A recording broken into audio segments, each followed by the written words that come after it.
Are you the youngest sibling? If so, you and I have something in common, which is the better end of the stick. There are 3 reasons why it's better being the last born.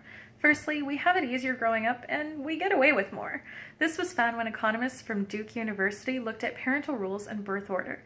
They found rules, supervision, and consequences lessen as parents go from oldest down to youngest.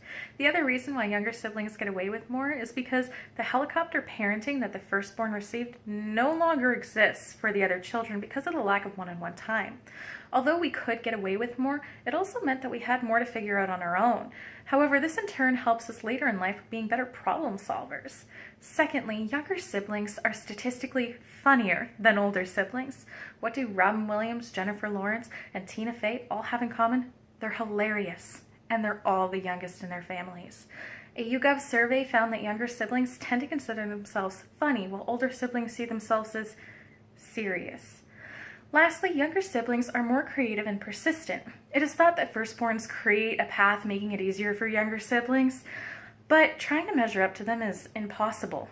So we carve out our own path and receive constant criticism on not following our older relations. So we become creative in our own paths and determined to prove that we are just as good as our older siblings. Being the youngest is not easier. It's just better. I'm not saying that older siblings don't have their place or their difficulties.